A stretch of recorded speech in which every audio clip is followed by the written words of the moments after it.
motivasi menjadi seorang ASN di Noise kali ini saya ceritakan. Yang pertama itu 2021 keadaan istri sudah terlanjur lolos di sebuah kabupaten sebagai CPNS dan saya posisinya ada di Jakarta. Kemudian ada motivasi 2021 kalau ada pembukaan CPNS saya akan daftar di kabupaten yang istri saya dapat berdinas gitu. Jadi biar tujuannya kita bareng. Nah, di bulan Februari istri saya sudah TMT, tanggal mulai tugas untuk dia berdinas. Kemudian di bulan Agustus itu baru dibuka kalau nggak salah CPNS 2021 untuk formasi di kabupaten tersebut. Dan sebelum ada pembukaan, yang pertama yang saya rasakan dan saya lakukan adalah kita tidak tahu di tahun itu bakal buka atau enggak. Itu yang pertama. Terus yang kedua, mau buka atau enggak pembukaan CPNS atau P3K di tahun itu, motivasi sebagai calon peserta tes adalah belajar. Artinya dari hampir bulan Maret April itu saya sudah mulai belajar banyak sampai akhirnya di bulan Agustus selesai tahap administrasi dan pada saat itu lolos. Kemudian saya balik lagi ke poin yang ketiga, sebelum saya mendaftar adalah pastikan yang saya berkas-berkas pendukung, terutama bekas-bekas data primer berupa KTP, KK, akta, ijazah, itu semuanya saya pegang dengan baik. Artinya scan saya memang belakangan mengikuti sesuai dengan ketentuan dari persyaratan administrasi di CASN. Tapi di webnya di webnya ya yang buat seleksi CPNS pada saat itu. Tapi yang paling penting adalah saya menyiapkan data primer, data diri saya sendiri. Itu yang saya siapkan dari KTP, KK, pas foto, transkrip ijazah, semuanya saya validasi. Artinya saya siapkan apabila nanti dibutuhkan itu saya tidak terbagi fokus untuk mengurus hal-hal administrasi seperti itu, hingga saya bisa untuk fokus memulai belajar mempersiapkan diri persiapan tes sebagai CPNS, calon CPNS. Anggaplah pada saat itu di bulan Agustus itu sudah mulai pembukaan, pokoknya habis lebaran kalau nggak salah. Kemudian timbullah ada was-was di mana apakah formasi untuk kualifikasi pendidikan saya itu buka di kabupaten yang nantinya saya akan tuju agar bisa bersama-sama dengan istri saya yang sudah duluan lolos, atau yang kedua saya harus mengambil kabupaten terdekat yang mirip-mirip atau jaraknya nggak beda jauh dari istri saya bertugas. Kemudian pada saat itu ada beberapa hal-hal unik yang saya temui. Yang pertama adalah hampir setiap PKD atau PKPPD setiap kabupaten kadangan itu mencantumkan di pengumuman formasi ASN itu tidak selalu semuanya sama. Terkadang ada yang minta di 3 ekonomi secara umum, terkadang ada yang minta di 3 ekonomi akuntansi dan hal-hal yang lainnya. Dan permasalahannya adalah pada saat itu saya itu jurusannya memang tidak, yang dibutuhkan adalah di 3 akuntansi. Kemudian secara secara formasi itu dia mencantumkan D3 akuntansi. Kemudian secara definitif di tempat saya itu ada D3 akuntansinya, artinya pada saat itu saya tidak terjadi kendala. Definitif artinya di sini adalah nama jurusan kita D3 akuntansi itu tercantum secara tertulis di transkrip ataupun di ijazah. Itu yang mendukung data primer yang nantinya kita pada saat seleksi administrasi itu lancar dari verifikasi, tidak TMS, artinya tidak memenuhi syarat, singkatannya dari itu. Dan data saya ibaratnya lolos, anggaplah lolos ya pada saat itu, dan sudah lolos Agustus, kemudian di September atau Oktober atau November saya lupa, itu SKD. Kemudian SKD, pada saat memulai SKD saya pulang kampung dari Jakarta. Anggaplah bahwa pengorbanan pulang kampung untuk pindahan semuanya itu bagian dari penyemangat. Dan saya latihan semuanya. Latihan saya lewat dari bulan Maret sampai dengan Septemberan itu yang saya pelajari adalah latihan yang dari aplikasi-aplikasi Android itu banyak banget. Aplikasi-aplikasi Play Store itu tentang SKD itu banyak banget. Terus yang kedua adalah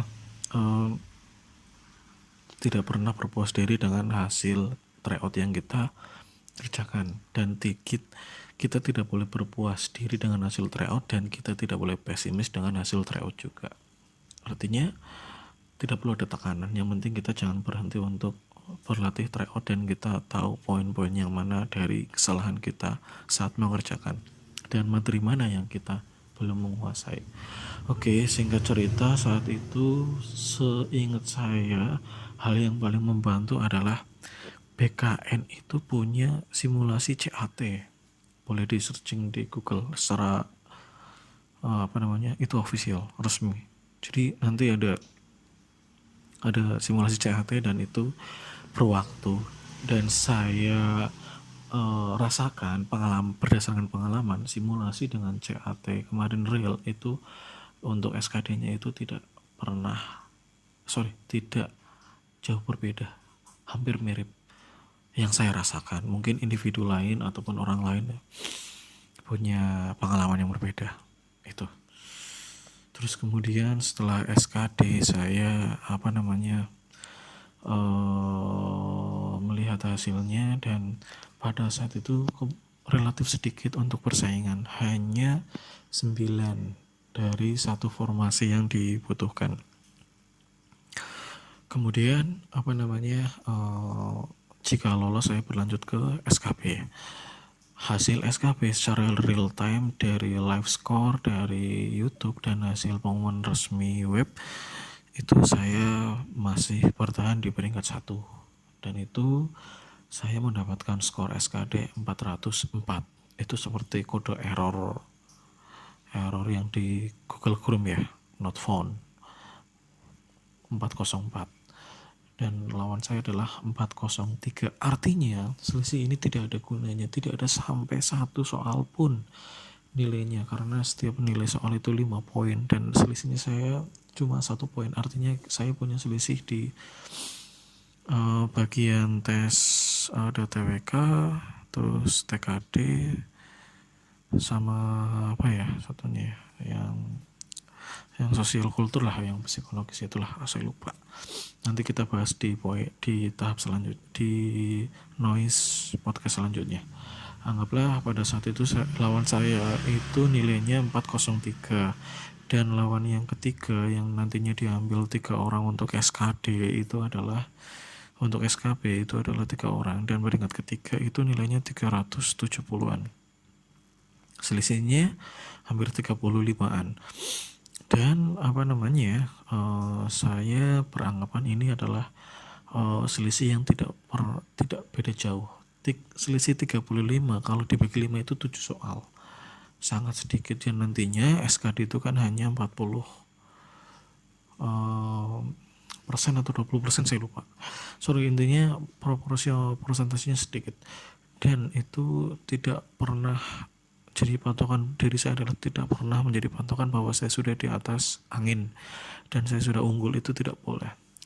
Mau itu pengumuman resmi secara peserta SKB yang mengikuti itu siapa, itu kita tidak peduli. Yang penting setelah SKD kita secara hitungan kita sendiri itu kita lolos, saya langsung melakukan mencari kisi-kisi tentang jabatan yang saya akan isi untuk formasi CPNS tersebut.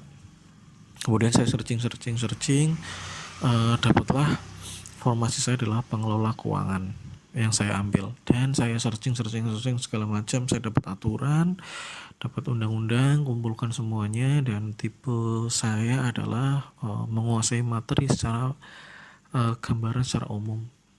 Kemudian nanti detail soal seperti apa saya ceritakan dalam bentuk pengalaman saja, tidak sedetail yang sesuai aturan. Saya takut melanggar aturan, hanya cerita pengalaman saya itu mengerjakan pengelola keuangan. Saya itu belajar lewat YouTube kuliah online ekonomi, itu channelnya dosen dari STAN. Berarti kan memang harusnya dia sesuai kompeten, sesuai dengan undang-undang yang sedang berjalan dan berlaku. Kemudian ada juga yang kuliah, ada juga yang materinya itu belajar tentang keuangan daerah, tentang pengelola keuangan secara umum, dan itu waktunya sekitar 58 menitan. Saya rasa itu sangat bermanfaat sekali, dan saya berterima kasih. Saya pernah komentar, saya terima kasih karena saya sudah lolos karena mempelajari materi ini. Itu bagi saya sangat membantu untuk materi yang saya temukan lewat YouTube tersebut. Mungkin di case lain mungkin berbeda. Oke, 2 bulan kemudian, bulan November, saya melakukan SKP, diambil 3 orang itu. Dari hasil tes yang saya kerjakan SKP, ternyata hampir semuanya sesuai dengan apa yang saya pelajari. Saya bersyukur di situ. Saya bersyukur apa yang saya pelajari saya keluar berdasarkan observasi saya sendiri, berdasarkan inisiatif saya mencari tentang materi jabatan yang saya akan duduki, yang saya akan isi formasinya. Kemudian hasilnya adalah saya lolos sebagai peringkat 1, artinya secara ranking aman. Tapi kita tidak tahu untuk data penentuan itu selanjutnya seperti apa. Oke, sampai poin di situ, sampai di poin SKP, pengalaman saya adalah apapun ini belajar flashback ya, apapun hasil SKD-nya, mau itu lolos atau enggak, kalau kita percaya diri secara perhitungan, kemungkinan lolos SKD-nya itu ada, dan nanti untuk berlanjut ke SKP tidak perlu menunggu pengumuman. Wajib kita inisiatif untuk mencari materi yang akan diteskan sesuai dengan formasi jabatan kita. Ketik aja formasi jabatan kita, kemudian nanti dicocokkan dengan undang-undang, aturan, atau apapun materi yang kemungkinan keluar. Kemudian saya itu setelah mengerjakan SKP, saya dapat 335 dari 100 soal. Ya, Anda hitung sendiri berapa kalau dibagi 5. Lawan saya itu yang peringkat 3 itu merangsak ke naik, menyelip ke peringkat 2, 310 atau 15 kalau nggak salah. Terus kemudian yang peringkat 2 itu turun ke peringkat ketiga dengan skor SKP-nya itu 200 berapa lah, 50-an kalau nggak salah. Endingnya kita ternyata tiga-tiganya lolos karena formasi yang saya isi, mereka berdua yang tidak lolos di formasi saya ditempatkan di formasi-formasi yang jabatannya tidak ada yang melamar CPNS. Alhamdulillah tiga-tiganya lolos dan mereka ditempatkan di dinas yang OPD-nya di formasi saya tidak ada yang melamar. Nah, untuk detail teknisnya dan lebih lanjut terkait cerita penetapan nih, persiapan dan lain-lain, nanti kita bahas di noise di waktu selanjutnya. Terima kasih sudah mau mendengarkan.